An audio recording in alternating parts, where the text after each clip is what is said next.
皆さんこんにちは、石野佳穂です。今回は有料級筆使いが最速で上手くなるたった一つの書道テクニックというテーマでお話をしていきます。皆さん自分が習っている先生の作品を見て、うわいつかこんな風に書けるようになったらいいなとか、作品展とか見に行っても、うわ素晴らしい作品だ、こんな風に自分も書けるようになるんだろうかってちょっと夢を持ったりとかしたことないでしょうか。実はですね、そういった作品にはあるテクニックが隠されているんです。今日お伝えするそのテクニックを意識しながら皆さんも練習をすることによって憧れの書に近づくことができますので、今日もぜひ最後までご覧ください。では実際にそのテクニックとは何なのか。それは気脈なんですね。気脈っていう言葉はご存知でしょうか。筆脈っていうのはなんとなく聞いたことあるかなと思います。筆の脈って書いて、その名の通りこう続いているように書くっていうことを筆脈って言いますよね。筆の流れが続くようにですね。気脈というのは気持ちの流れが続くようにということなんですよね。なので筆脈よりも気脈の方がやや上級テクニックになります。何が違うのかっていうところも含めて詳しくお手元で解説いたしますので、こちらの動画をご覧ください。はい、それでは実際にですね、気脈を意識して書いた例をお見せしていきたいと思います。こちらの大岸の総覧城頓州という原点を参考にしながら、この首という字をまずダメな例としてお見せしたいと思います。臨書していきます。なるべくお手本に近づけようと、こう筆脈を意識して、これ今ダメな例ですからね。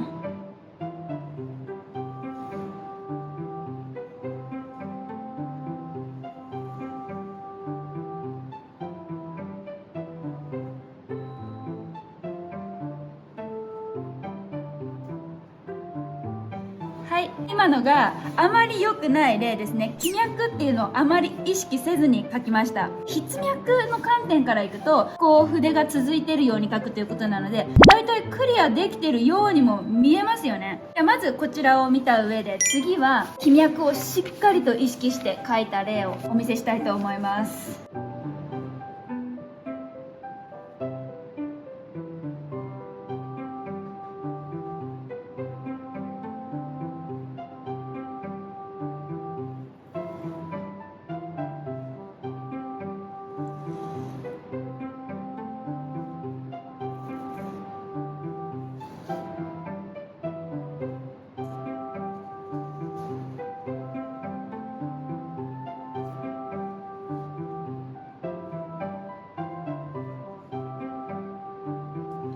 はい、こちらが気脈をしっかりと意識した例になります。先ほどの気脈を意識しなかったものと何が違うのかというと、気持ちのつながりですよね。線と線が離れているようなところであっても、気持ちの上でしっかりと意識が貫通している必要があります。使ったテクニックというのが、例えばこの点の1画目の収筆、ここで毛先をたわめるという動作を使って次の線に弾き出すという収筆での効果をとても意識しています。この収筆の効果を意識せずに書いたものが最初の例ですね。こうやって筆脈だけ意識しているので線に力がこもりませんよね。流れとしてあるように見えますけど、気持ちは全然続いていない、適当に書いたような印象になってしまいます。それに対してこちらの収筆でしっかりバネを意識して筆に書かせてあげた方は、気脈が貫通するので流れのあるつながりのある作品に生まれ変わります。これが気脈と筆脈の差になります。はい、じゃあ次はですね、ちょっと別の文字でもお見せしていきたいなと思います。取り組んでる方多いであろう大岸の蘭亭序心流範囲本から見るという字をピックアップしました。こちらが原点なんですけれども、これに忠実にちょっと書いてみたいと思います。気脈というのをすごく意識しながら書きますので、穂先の動きをよーく見ててください。まず最初の点ですね。この収筆がとってもポイントになってきて、このまま話しちゃう方が多いんですよ。でこの後すぐ次に行くって方が多いんですけど、この収筆にこそ飛脈を貫通させるポイントっていうのが入ってくるので、ここでそのまま終わらずにこうです。毛先を軽くたわめましょう。このバネ反発によって次に向かう力というのが生まれますから、筆脈みたいなこのスっていう虚線が現れなくってもいいですので、動きだけは必ずこれを意識しておいてください。で次にジャンプするイメージです。こう着地します。目には見えない動きですし、仕上がりにそんなに影響ないでしょって思うかもしれないですけど、めちゃくちゃこの線の表情が変わってくれます。ここでもそうですよ。収筆ですよね。ここどうやって次縦線に向かってるかっていうと、ここでも毛をたわめて、こういう風に毛先をたわめて反発を利用して上に行ってるんですよね。この反発がないと上に向かう力って自分の意思で持っていくしかないですよね。そうすると筆脈通したようなつもりはあっても、実際に見た人からはそう感じない硬い線に見えてしまうので、必ず収筆の反発を使って上に送ってあげてください。そして着地します。でここもそうですよ。縦線の収筆、ここもなんかこう左側にお山ができてる感じになってますけれども、ここでもきちんと止めたような形跡ありますけど、この時にうまくこう毛のたわみを使って上にまた弾き出してるわけですよね。そして点に着地する。この点の着地も毛のたわみを利用して次のミルの1画目に行っているっていう、必ず収筆の反発によって次の線に筆が送られるわけです。これは自分の意思で動かすものではなく、筆に動いてもらうものだと思ってください。毛に書かせるわけです。たわみに弾かせる、そんな感じですね。ここもそうですよ。たわみに弾かせて上に向かう。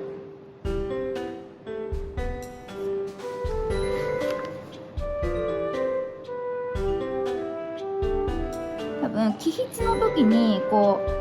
う筆のバネとか意識される方ってものすごく多いと思うんですよ。このチャンネル見てる方だったらきっと意識されてることと思うんですけれども、収筆も実は同じ意識がないと本当の意味で筆脈は貫通しないですし、気脈には程遠くなってしまうと思います。なんか実はこの筆脈と気脈って、例えばそういう書道辞典なんかに載ってるのを見ると意味一緒にされてるんですよね。筆脈イコール気脈みたいな。でも私の中ではこれって全然違うものだと思っていまして、目で見てこう誰でも分かるものが筆脈だと思ってるんですよ。これって筆脈あるような感じしますよね。でも気脈は実は全くない。気脈を貫通させるにはやっぱこのバネによって書かせる以外ないわけですよね。線の張りが違ってきます。線の緊張感全然違いますよね。これが気持ちが貫通した時の線なんです。気が張り巡らされてる時の線なんです。こっちは気持ちが入っていない筆脈のみの線です。ここに技術の差っていうのが現れるのが書道なんですよね。お習字では学ばなかったことだと思います。これから書道を徹底的に突き詰めていきたいと考えてらっしゃる方や、習字上がりで書道をこれから本格的に学びたいっていう方は、ぜひですね、この起筆や収筆のバネ使いというのを意識しながら取り組むことによってかなり実力が向上しやすくなります。先ほどは説明しながらであまりにもこう筆使いわざとらしくやってたので、次は自然にそれを意識してみたいと思います。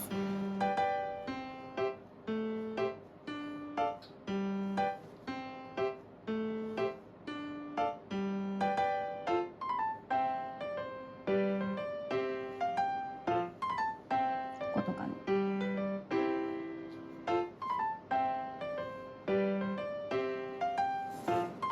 でこういった感じで、ごく自然に書くとこういうリズムでしっかり書けますので、いちいちこういうところでさっきの毛のたわみみたいなのはめちゃくちゃ意識するわけではないんですよ。たわみをしっかり利用して書くぞという練習を重ねることによって、その文字を書こうとした時にですね、初めて書く文字とかであっても収筆気をつけようっていう意識が無意識に働くようになるのがいいですよね。こういう風に最後までしっかり引こうとか、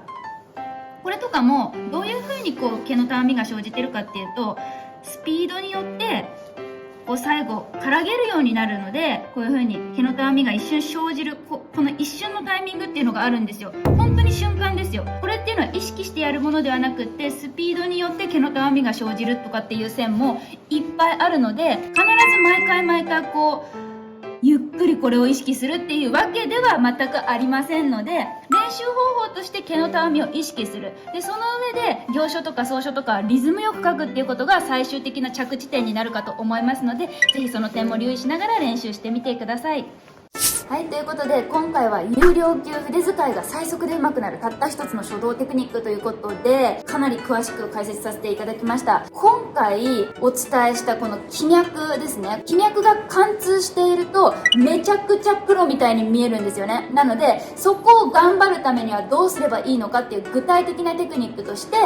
毛のたわみを利用する、特に収筆でそれを意識することによって次の線へ向かう力が生まれるので、最初の文字から最後楽観を書き終わるまで気脈が貫通するということが実現します。これができるようになると本当にプロ顔負けの作品が書けるようになりますので、ぜひ皆さんもコツコツと練習を重ねてみてください。今回の動画ためになったなと思っていただけましたら、ぜひいいねボタンをよろしくお願いいたします。動画の感想もコメント欄にお待ちしておりますので、ぜひコメントなどもいただけますと嬉しいです。チャンネル登録まだの方いらっしゃいましたら、ぜひチャンネル登録もよろしくお願いいたします。今日も最後までご清聴いただきまして本当にありがとうございました。それではまた、バイバイ。